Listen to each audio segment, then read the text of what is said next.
Guys, kain tayo. Ito na yung dinner ko ngayon. Bros.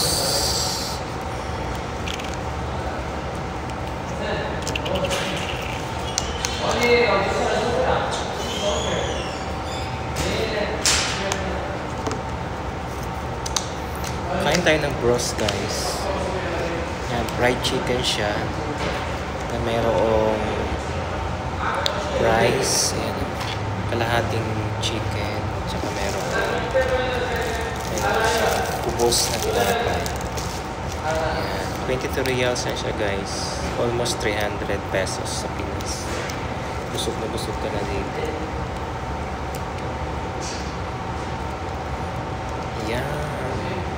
Pupunta kasi ako ng pharmacy, guys. Kukuha ako ng gamot ko sa uric acid kasi hindi siya available sa pharmacy ng hospital.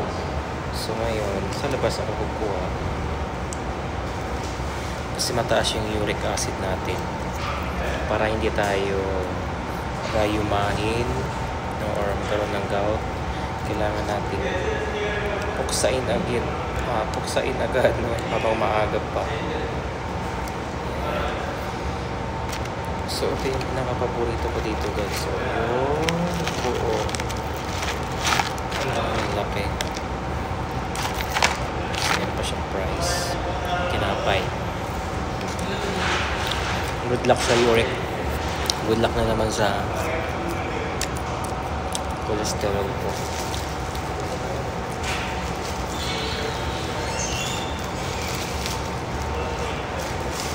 So, ito yung kubos. Ayan, kubos to, guys, na tinapay.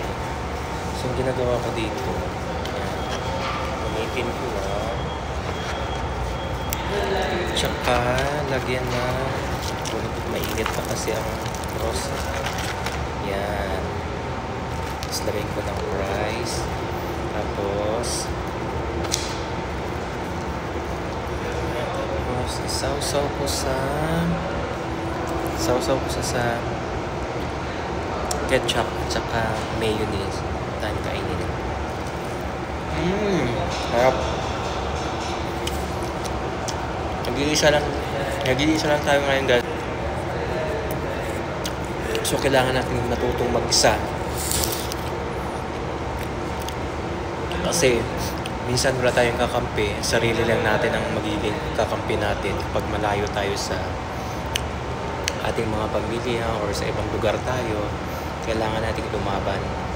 Kailangan natin lumaban sa hamon ng buhay.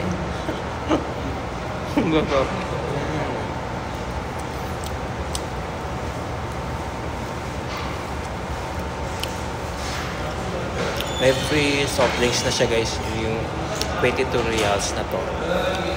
Free soft drinks na.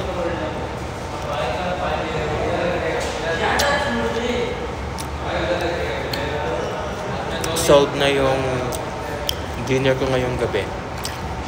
Hindi na ako kakain. Kasi ito, solve ka na dito eh.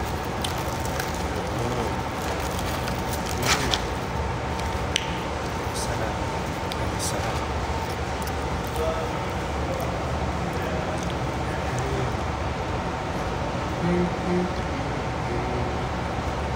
Sure.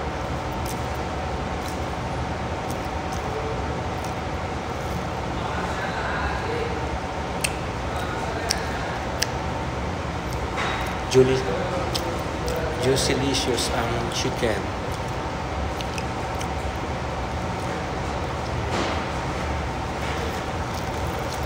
Kinukuha ko mo yung balat. Hindi ko ito kinakain yung balat lang. Kasi yung taas ng cholesterol ko yan. Ito, tinatapon ko to.